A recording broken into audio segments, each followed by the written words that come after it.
Hello, and welcome to another episode of Ask a Pianist. My name is Andrew Aarons, and today we'll be looking at a subject which, in truth, has a wide variety of applications. When we are choosing what kind of sound quality to implement in a specific phrase or musical situation, many times we may think only within the confines of the piano and the composer. If I'm playing Chopin, I may decide to make a sound quality a little heavier or thicker in a melodic phrase, for instance, and then make it a little lighter or more transparent if I have a chordal section. All of these subtleties being accomplished within an aesthetic style suitable to Chopin. But there are times when composers give us opportunities to try to imitate instruments other than the piano, or use sound qualities that may seem foreign to a single composer but familiar to another. And though it may not be explicitly indicated by the composer, the music itself may suggest options which we can strive towards. So, on today's episode, we're going to have a look at a piece that has quite a wide variety of sound quality possibilities. The Chaconne in D minor of Bach, originally part of the second Partita for solo violin, arranged for the piano by Ferruccio Busoni. The Chaconne is built as a series of variations on a single harmonic progression. And as such, it's like a theme in variations, or a passacaglia, in that we have similar harmonic material throughout, but we have variations of texture and melodic line. Here's the opening statement of the chord progression.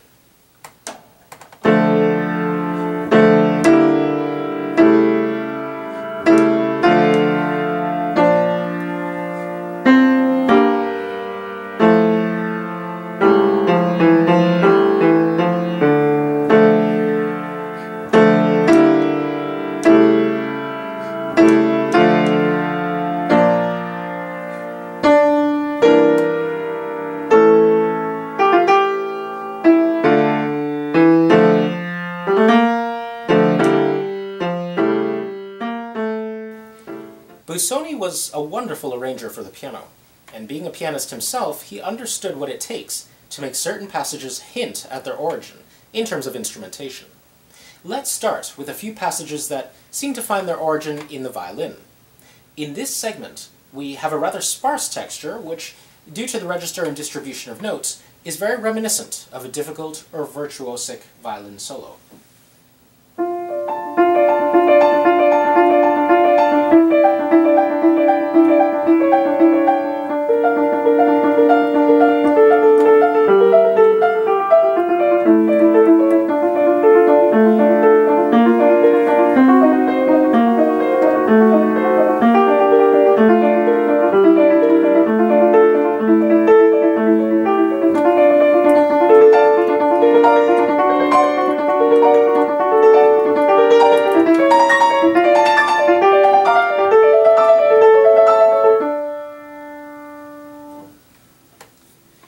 If one were approaching this as if it were an original piece for piano, then I think the pianist would naturally question why Busoni cuts out the texture to create something which is somewhat foreign to pianism in general. I'll explain this factor in a more comprehensive way, because it actually informs us about a great many issues surrounding this piece and other pieces that have been arranged for the piano from other instruments or instrument combinations. The piano's greatest strength, when compared with other instruments, is its ability to present several different voices at once, all clearly delineated by pitch, rhythm, gesture, and sound quality. What Busoni writes here goes against this strength, consciously ignoring it in favor of a distribution that the piano actually fails at in many circumstances, that of having only one singular voice. In other words, from a purely pianistic perspective, this section of music is written poorly for the piano. It wastes the potential the piano has in terms of presenting musical complexity, and it does so in the most boring register. Now, what saves this section of music?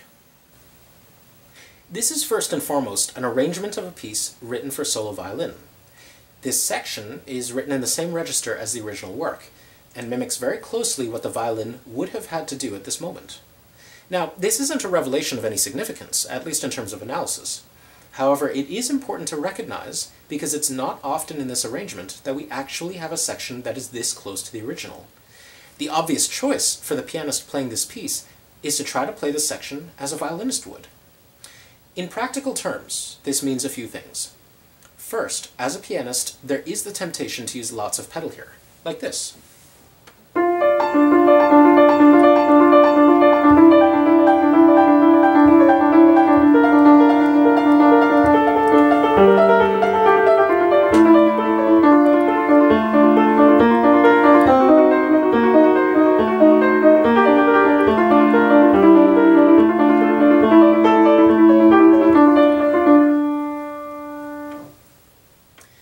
Since the violin doesn't have a pedal, the natural recourse is to use no pedal, like this.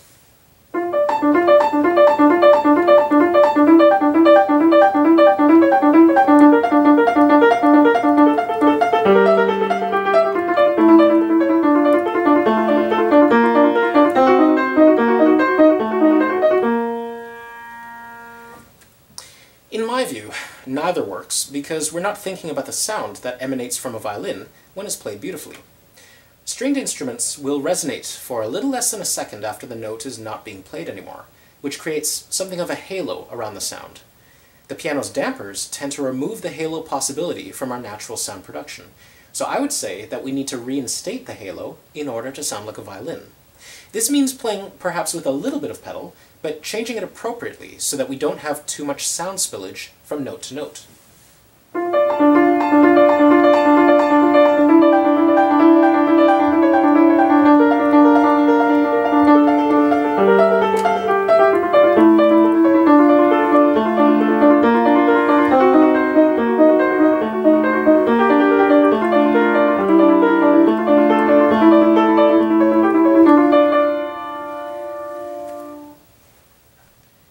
Now, second to this, and in addition to it, we have to consider that on the violin it is sometimes necessary to reach for a note, which on the piano may be normal and comfortable to play in time. In other words, we have to have some temporal freedom when we reach notes which are far away from the central texture and in a different counterpoint voice, like this.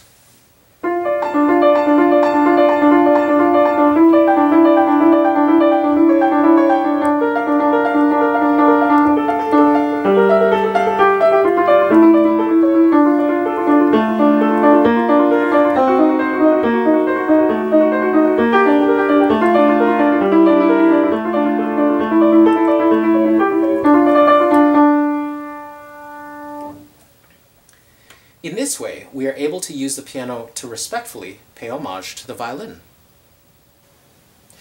There is a second moment in this piece where the music is nearly identical to the original violin solo. Just after the middle section in D major, the texture and dynamic drops out to a single line.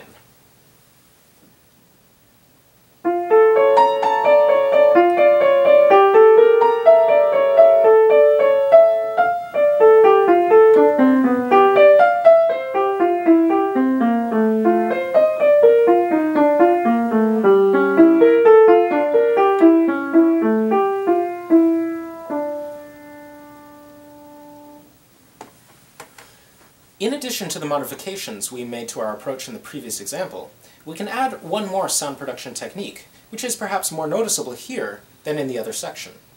When stringed instruments produce their sound, they do so without a punctuated ictus of any kind. To use a language comparison, the piano produces sound analogous to words that begin with P or D, or sometimes T, whereas a stringed instrument produces sounds like words beginning with L or N. There's a softer, more gentle beginning to the sound of the note. In order to replicate this on the piano, we have to remove as much percussion from the beginning of our sounds as we can. Instead of playing it like this,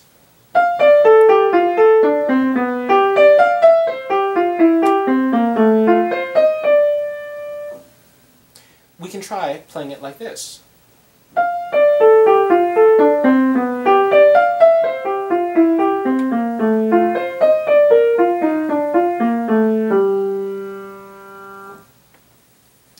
Now, to be clear, this isn't an issue of legato, it's an issue of sound production. Legato helps, of course, but it's not the solution to the problem, it's just an addition which helps the phrase move along. This arrangement of the Chaconne in many ways gives us, as pianists, a carte blanche when it comes to sound production and performance style. Each variation on the theme, or each musical section, seems to be wildly different from the previous one. both in terms of texture and in terms of the vector of expression. This means that there are many different options in terms of how to approach these variations. The only thing that one cannot do as a pianist is to simply play this as a normal piano piece. We always have to be more creative than that when we're building an interpretation of this work.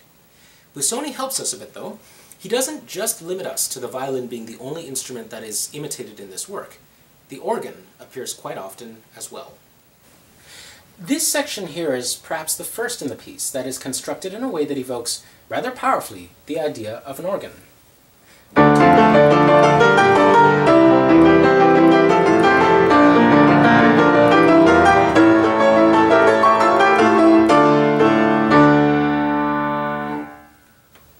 The use of octave doublings in running passages, at least on the piano, hints at organ stops that reinforce individual pitches. He's not using octaves only at large cadences, he's using them in figurations and arpeggios. We find the same kind of strategy being used later in the piece, during the D major section in the middle.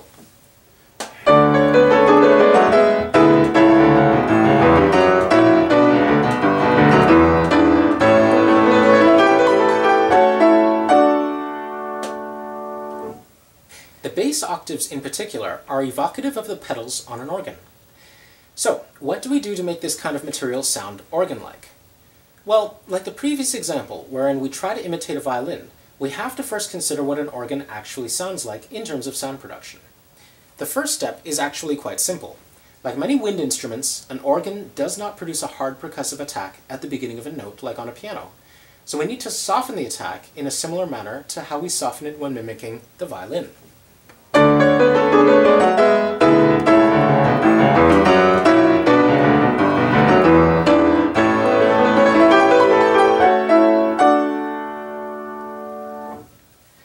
There is, however, a very different second step when mimicking an organ. We have to consider the location of organs in general, and how we hear their sounds as audiences. Organs, for the most part, are housed in churches.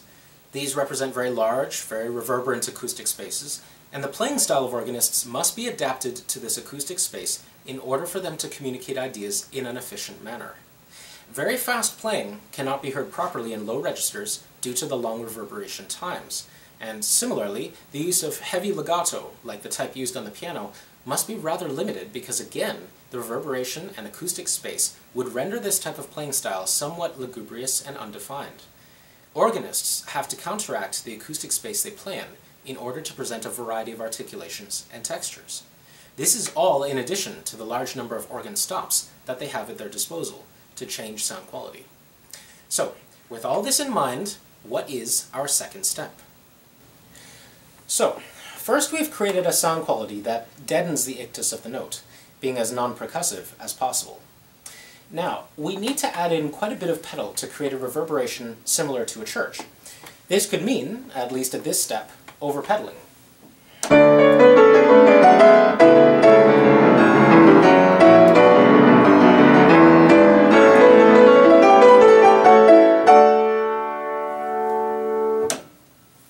Now, like in a church, we'd definitely have to slow down the bass a fraction, perhaps even playing it almost staccato within pedal in order to imitate the organ pedals.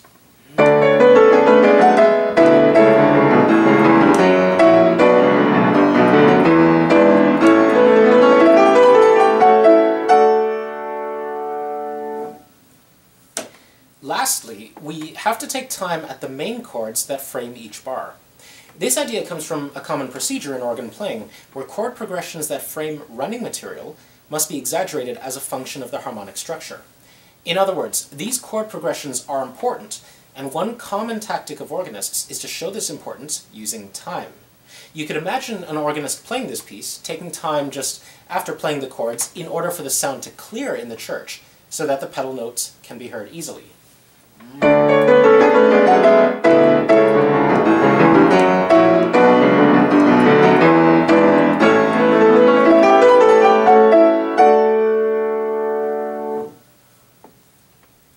As a final creative thought, the last bar of this pattern divides the octave rhythmically, like this.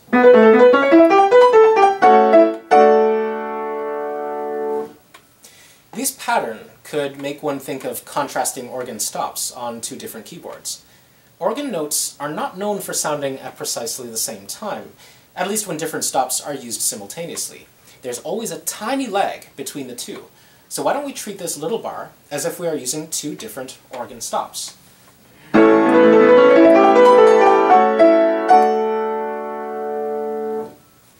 This kind of thinking is all about being creative and exploring how interesting you can make the sound material to an audience.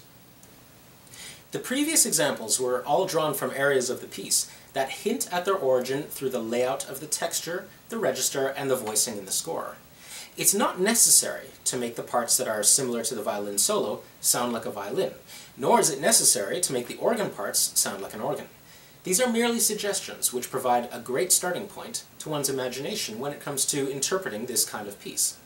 There is, however, a section which has an explicit instruction to play the music like a specific instrument. This is the D major opening in the middle section. As Busoni writes it in the score, he wants the melody to sound like a trombone. This is an interesting challenge, to say the least. The D major section is quite extensive and offers a nice interlude before the return to D minor.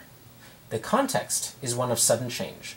Busoni has us playing a double forte trill in both hands with large chords just before, and when this cadence resolves, we find ourselves in a completely different sound world. I'll play from just before the cadence so you can see what I mean.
Our first priority is, of course, to try to make the theme sound like it's being played by a trombone.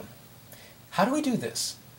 Well, trombones tend to have more definition to the beginning of their sounds than violins or organs, so we need a more percussive tone in our sound production. Instead of something nice and legato like this,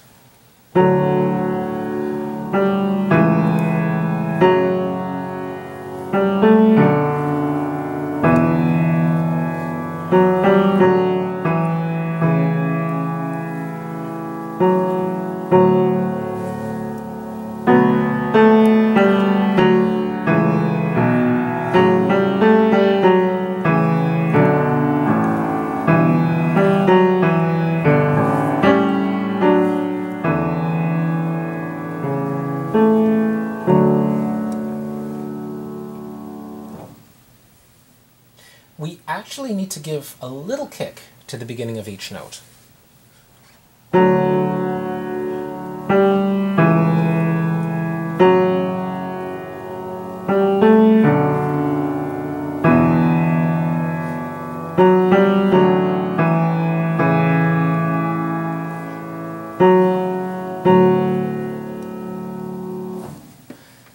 It's not only the beginnings of notes that need the definition. We need to make sure that there's just a smidgen more space between notes than we'd normally have, especially when the notes are moving fast. The 16th notes here need just a little bit of space to keep them sounding brassy.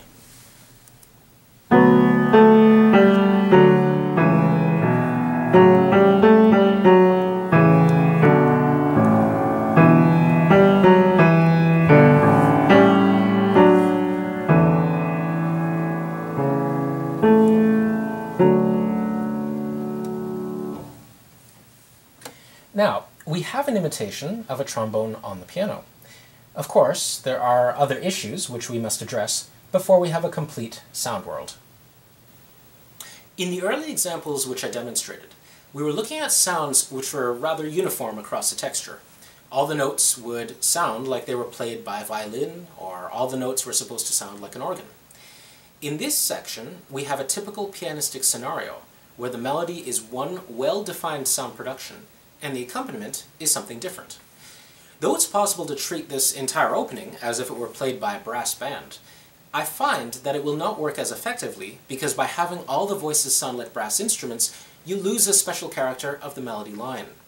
In this case, we have to choose a sound quality for the accompaniment that serves the purpose of showcasing the trombone melody and not obscuring it. Here's how I do it. We know that the melody is trombone-like in sound, so let's isolate it and consider its properties from a pianistic point of view.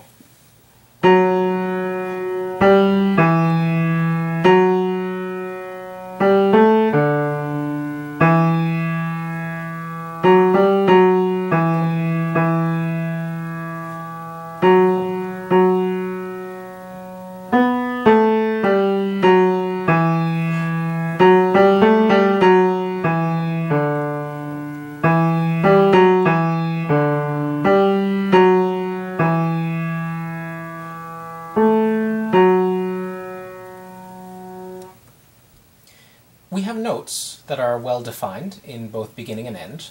We have spaces between moving notes so that each note is separate but part of a whole. The accompaniment, in order to elevate the melody and support it acoustically, would have to be the opposite of this. In other words, legato. I'll show you why. If we play the accompaniment with the same sonic intention as the melody, we get a texture which is very uniform with little differentiation. This is due to the crowding of the register.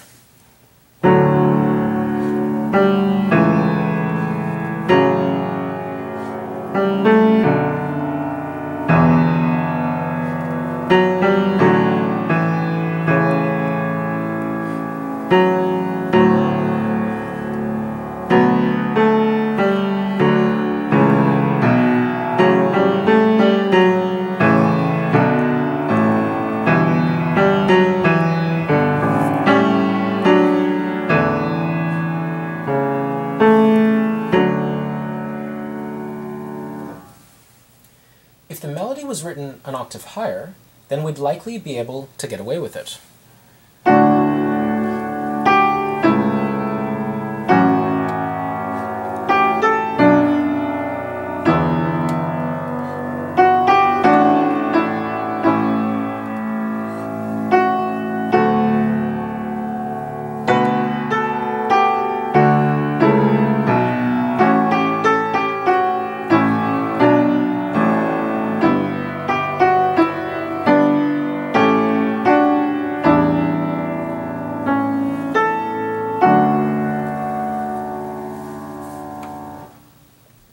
But since the melody is so low, we have very little choice but to play the accompaniment almost completely legato, with very little definition on the notes of any kind, as if they were being played by low stringed instruments.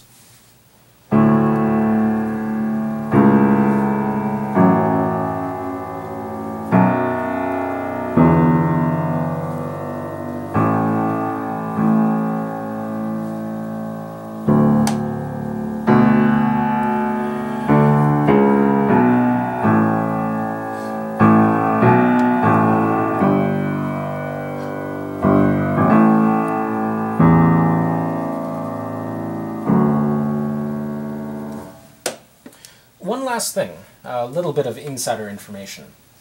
The octaves in the bass, due to their low register, do not produce pitches that are easy to hear in terms of harmony. There's a distinct rumble of sound, which makes counterpoint rather problematic here. The second half of the theme has the melody being imitated by the bass line. I'll play it in a more transparent format so you can hear.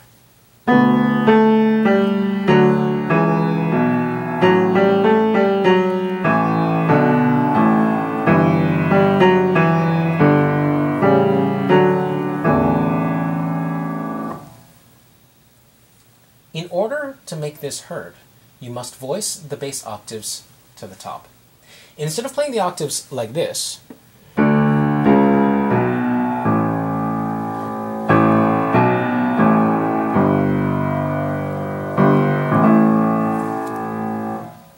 you actually have to put some definition on the top notes like this.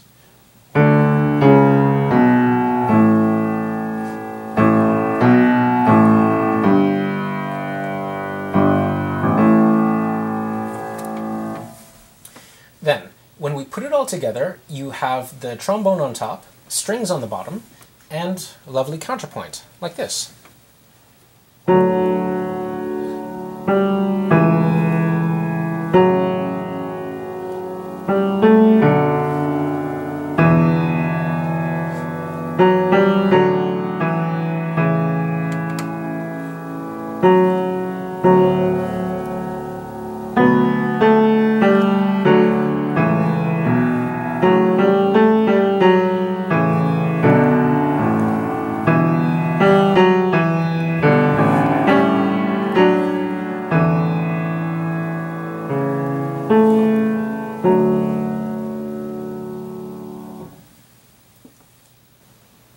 Ultimately, this piece gives the pianist an opportunity to show off just how much they can do, and how creative they can be with their sound quality choices.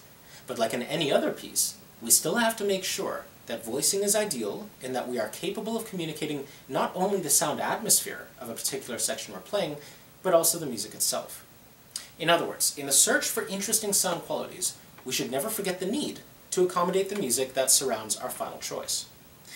So, that's it for this episode of Ask a Pianist. Until next time, keep practicing, and try to find areas in pieces that you're working on that perhaps sound like a flute, or a violin, or even an organ. If you try mimicking these instruments, you may inadvertently find a new sound quality that you never knew you were capable of producing before. And that's always a wonderful thing. Bye for now.